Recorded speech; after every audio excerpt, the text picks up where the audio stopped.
Es al revés. Comunicación, redes, política, periodismo. Es al revés. Un podcast original de Radio 10. Con Mariana Moyano. En diciembre de 2022, Europa lanzó una advertencia a Elon Musk.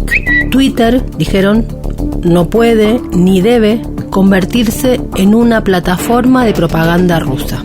Vera Jourová, vicepresidenta de la Comisión Europea, había dicho que Elon Musk podría terminar ayudando a Rusia si los despidos de Twitter de ese momento no permitían mantener a raya la propaganda y las noticias falsas sobre la guerra de Ucrania. Esos fueron sus textuales. Cuando Jourová, vicepresidenta de la Comisión Europea, habló con Bloomberg y allí aseguró que Elon Musk iba a terminar tendiéndole una mano a Vladimir Putin. La especulación tenía que ver con que los despidos producidos en la empresa iban a afectar la moderación de contenidos y entonces no iban a mantenerse en un límite las noticias, según ella todas falsas, que surgían sobre la guerra de Ucrania.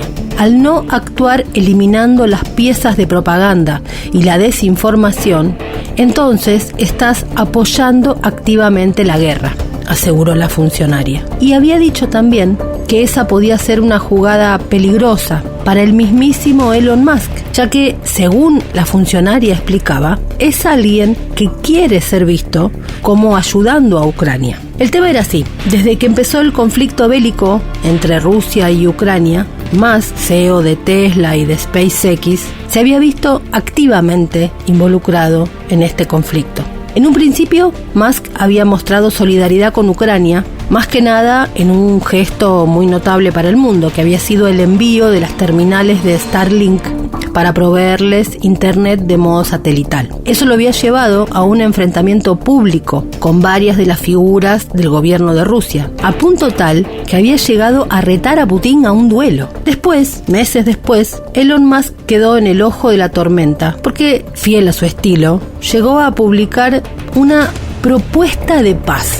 Así lo tituló en Twitter. Ahí establecía que lo que tenía que pasar era que había que mantener el control ruso sobre Crimea y permitir que las regiones anexadas en la invasión tuvieran elecciones para decidir a qué país querían pertenecer. Esos eran dos de los puntos que Musk proponía. Obviamente que esto no cayó para nada bien en Ucrania, al punto de que el embajador en Alemania lo insultó públicamente. Lo mandó al carajo, así, literal. Esta es mi muy diplomática respuesta para ti. Vete al carajo, tuiteó el funcionario ucraniano. Ya en marzo de 2022, de todas maneras, Musk había dicho que Starlink no iba a bloquear las fuentes de noticias rusas. Había autorizado el servicio satelital de Starlink en Ucrania, tras la invasión, sí, pero después de eso dijo que no iba a bloquear los medios rusos porque, se definió textualmente, un absolutista de la libertad de expresión.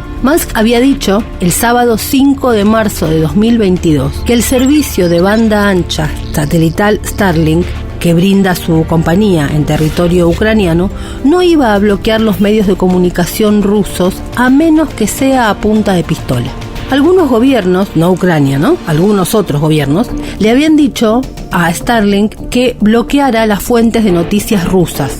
No lo haremos, dijo Musk, a menos que sea a punta de pistola. Eso lo dijo en Twitter en su propia cuenta. Lamento, repitió, soy un absolutista de la libertad de expresión. Los medios de comunicación controlados por el Estado ruso habían sido tremendamente criticados por Occidente y sus aliados y lo siguen siendo. De hecho, la Unión Europea prohibió a la cadena de televisión RT y a la agencia Sputnik, financiados por el Estado ruso, la difusión en bloque en 27 naciones. Y además, los gigantes de las redes sociales en Estados Unidos habían hecho lo propio. Es al revés. Starlink se activó en Ucrania en ese mismo marzo de 2022, después de que el ministro del área digital de Kiev, Mikhailo Fedorov, instara a Musk a proporcionar estaciones al país días después de que fuera invadido por Rusia y de que se tratara de aislar a Ucrania. El servicio opera a través de una constelación de más de 2.000 satélites que tienen como objetivo brindar acceso a Internet a todo el planeta. Fue en ese contexto entonces que Jourová sostuvo que si Twitter perdía la capacidad de controlar y erradicar la propaganda rusa, iba a estar incumpliendo las sanciones vigentes en Europa contra Sputnik y RT, por ejemplo. Eso podía traerle muchos problemas a Elon Musk, especialmente cuando la ley de servicios digitales entrara en vigor. La red social ya estaba de todas formas bajo la lupa en la mira europea por el cierre de su sede en Bruselas, después de los despidos masivos que hizo el magnate. Esa oficina era la que estaba a cargo de cumplir con las legislaciones y, según dicen textualmente, frenar la desinformación en tierras europeas. La Unión Europea ya le había marcado el territorio a Elon Musk, ni bien consumó la compra de Twitter.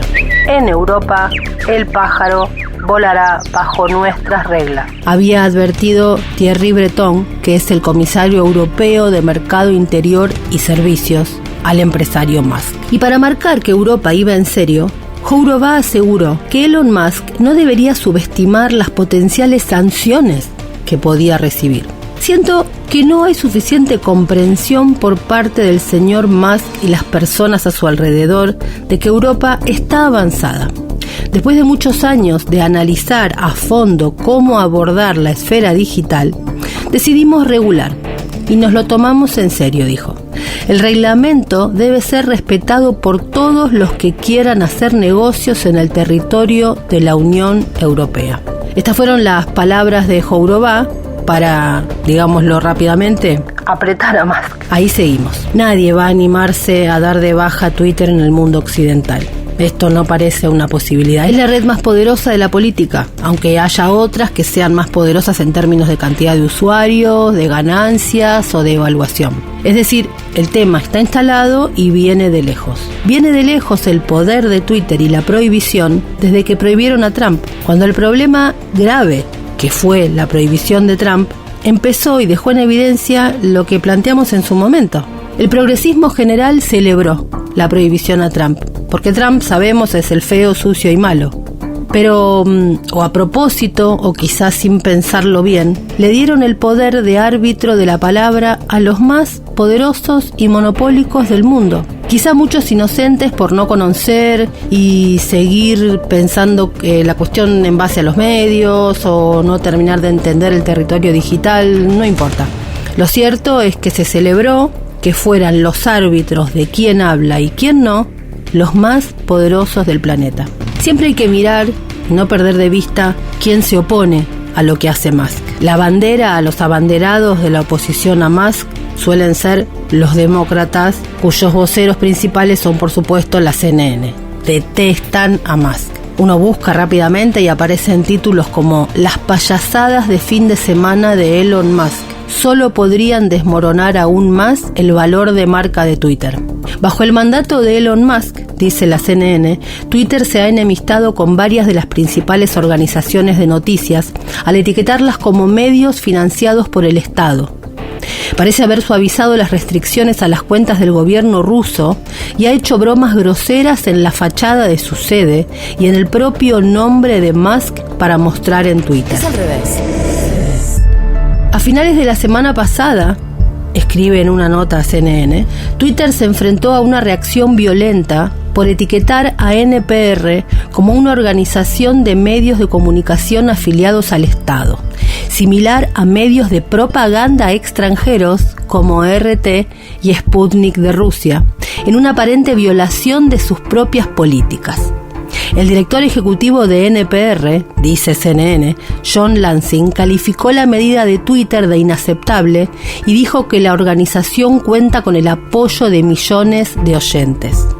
Después, finalmente Twitter cambió la etiqueta de NPR y puso medios financiados por el gobierno, que es la designación que había aplicado a la cadena británica BBC. Es decir, el criterio que molesta es que a algunos medios financiados por el Estado se les diga medios financiados por el Estado y a otros financiados por el Estado no deberían decirles que son financiados por el Estado. Increíble, ¿no? Unos estados son propaganda, otros no. Poner en cuestión la supuesta objetividad de algunos en pleno año 2023 sigue siendo tema de debate. Insólito. Musk, de todas maneras, juega de modo audaz, porque él mismo dijo: me han dicho que Putin me llamó criminal de guerra por ayudar a Ucrania, así que no es precisamente mi mejor amigo. De todas maneras, yo sé que todas las noticias son, en cierta medida, propaganda.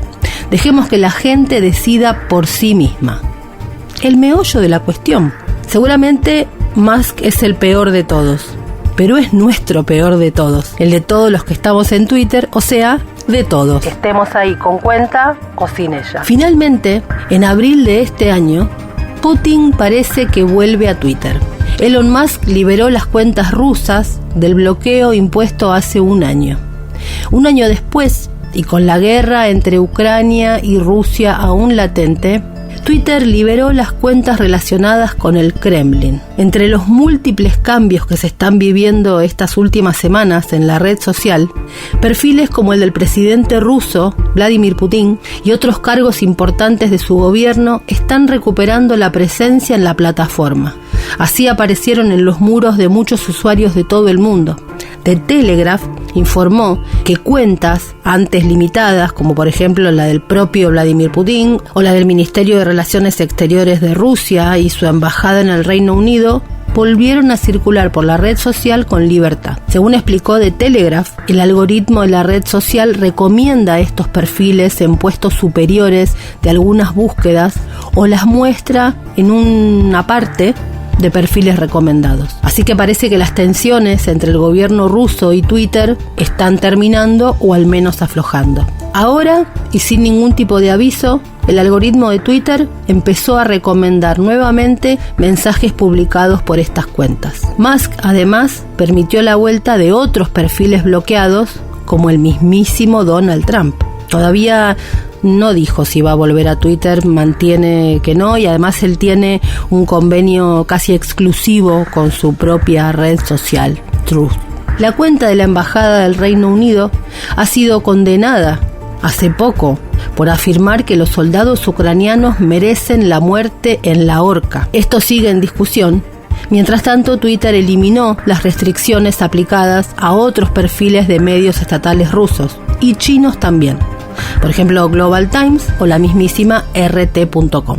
Este acercamiento a Rusia se conoció al mismo tiempo que se publicó el código fuente de Twitter, que ha permitido saber que su algoritmo degrada las publicaciones relacionadas con las crisis de Ucrania. Esto informa de Telegraph. La red social no informó nada de estos cambios, como sucede en la mayoría de los casos que aparecen novedades que tienen que ver con esta plataforma. Cuentan los medios que cuando ellos les escriben al correo electrónico oficial de prensa, la compañía contesta con un mail automático con un emoji de caca. Lo importante finalmente no es qué cuenta tiene qué cartel, ni si es algo importante para tuiteros que están en Twitter.